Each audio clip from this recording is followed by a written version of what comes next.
উপলক্ষে আয়োজিত আজকে এই প্রাণী সম্পদ মেলায় আপনারা যারা উপস্থিত হয়েছেন সকলকে আমি সালাম জানাই। আসসালামু আলাইকুম। প্রথমেই আমি আপনাদেরকে ধন্যবাদ জানাচ্ছি। আসলে খুব অল্প সময়ের নোটিসে এই মেলাটির আয়োজন করতে হয়েছে এবং ঈদের আগে আমরা যখন চিঠি পেয়েছি তারপরের প্রস্তুতি নেওয়া, আপনাদের সাথে যোগাযোগ করা এবং ঈদের পরবর্তী সময় অল্প সময়ের মধ্যে মেলা প্রাঙ্গণে উপস্থিত হওয়া, খুব অল্প সময় আপনারাও পেয়েছেন, আমরাও পেয়েছি খুব অল্প সময়। তো তারপরেও এর মধ্যে মেলার যে আয়োজন করা হয়েছে এটি ভুল ত্রুটি হয়তো কিছু থাকতে পারে, তারপরেও আমি বলবো যে সবার সমন্বিত প্রচেষ্টায় মেলাটি সফল হয়েছে, এই প্রদর্শনীটি সফল হয়েছে। আসলে প্রদর্শনীর উদ্দেশ্য হচ্ছে আপনার কাছে আপনার লালন পালনে, আপনার খামারে, আপনার নিজের ঘরে যে ধরনের পশু পাখি বা আপনি যা জিনিস বড় করছেন সেটা আরও 5 জনকে দেখানো। এটার দুইটা উদ্দেশ্য, আপনাকে দেখে যেন আরও একজন অনুপ্রাণিত হয়, কিংবা আপনি যদি ব্যবসায়ী হন যেন আপনার এটি বিক্রি হয়। যেমন আমি ঘুরে দেখেছি যে এখানে অনেকেই বিভিন্ন ধরনের জিনিস নিয়ে আসছেন। বেশ কয়েকজন মহিলা খামারিও আমি পেয়েছি, কেউ হয়তো ছাগল পালছেন, কেউ মুরগি পালছেন, আপনাদের বিভিন্ন জনকে পেয়েছি কেউ কবুতর, বিভিন্ন ধরনের কবুতর পুষছেন। এই যে ব্যবসাগুলো যেগুলো আমরা নিজের ঘর থেকে করতে পারি, অর্থাৎ মুরগি পালন থেকে শুরু করে আপনার পশুপালন পর্যন্ত। সামনে আমরা জানি যে কোরবানির ঈদ আসছে, এই সময়ে যারা পশুপালন করছেন তাদের কিন্তু একটা ভালো মার্কেট ধরার সুযোগ আছে এবং যারা সাধারণত খামারি ওনাদের টার্গেট থাকে যে বছরের এই উৎসবের যেই সময়টা আসে সেই সময়ে যেন আমরা বেশ কিছু সেল করতে পারি। তো আমি বলবো যারা যুব সমাজ আছেন, আপনারা যদি ট্রেনিং নিয়ে নিজেদেরকে এই ধরনের খামারের কাজের সাথে সম্পৃক্ত করেন তাহলে বাংলাদেশ, আপনারা ইতিমধ্যে অনেকের বক্তব্য শুনেছেন যে আমরা আগে আমাদের উৎপাদন এত ছিল, এখন এত, অর্থাৎ এই যে পরিবর্তনটা এসছে, এই আমরা যে এগিয়ে গেছি ডিম কিংবা মাংস বা দুধে আমরা যে স্বয়ংসম্পূর্ণতা অর্জন করেছি, কিংবা আমাদের উপজেলাতে উদ্বৃত্ত আছে, এটা শুধু আমাদের না, অনেক উপজেলাতেই উদ্বৃত্ত আছে।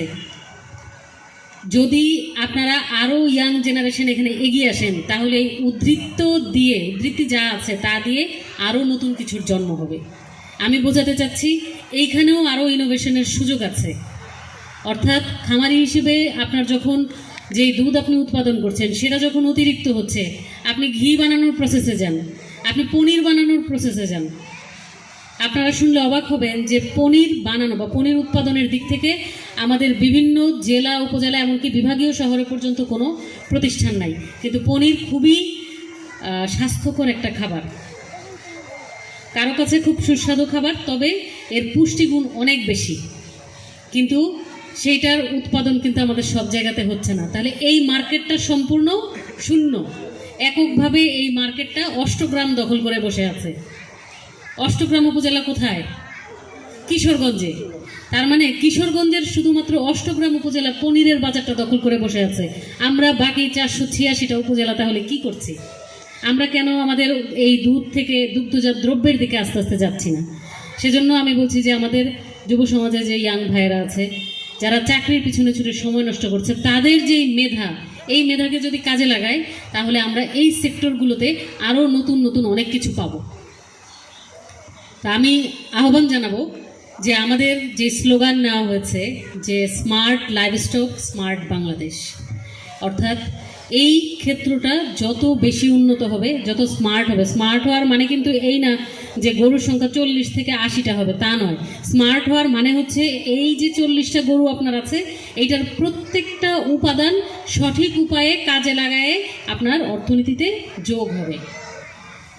অর্থাৎ 40টা গরুর গোবরও ফেলনা যাবে না, সেটা থেকেও রিনিউয়েবল কোনো এনার্জি তৈরি হবে।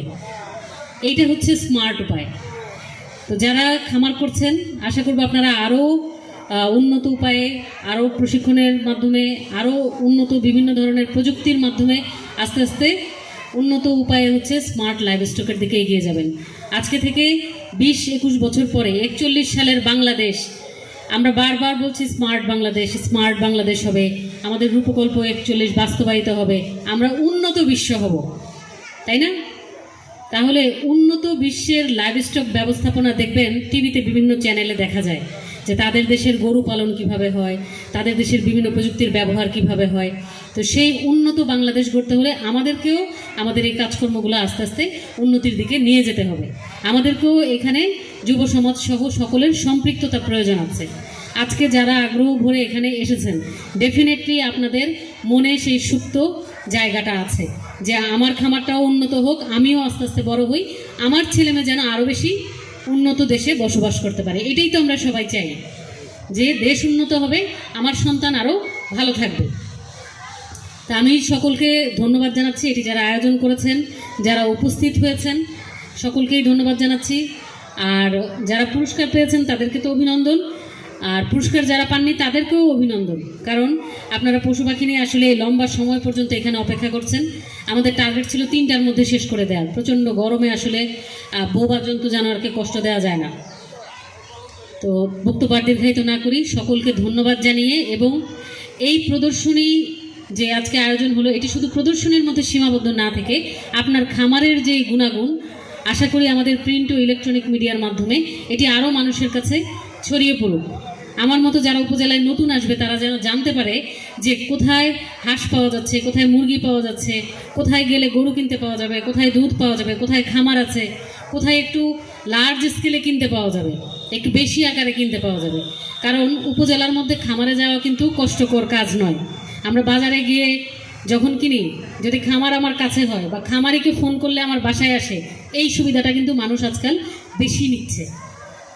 অন্যান্য উপজেলাতে কিন্তু মানুষ ওই যে এটাকে বলা হচ্ছে আপনার কুরিয়ার সিস্টেম, মানে ঘরে বসে থেকে ফোন দেয় অমুক খামারকে যে আমার এই এতটা এতটা এই দরকার, আমার বাড়িতে মেয়ের বিয়ে আছে, এই জিনিস লাগবে, সব কিছু খামারি কমপ্লিট করে প্যাকেট করে তার বাড়ি পৌঁছায় দিচ্ছে। এটাও কিন্তু এক ধরনের সার্ভিস, এবং এই সার্ভিসটা এখন খুব জনপ্রিয়। তাও যাই হোক, শেষ করি তাহলে। আপনারা সবাই ভালো থাকবেন। জয় বাংলা, বাংলাদেশ চিরজীবী হোক।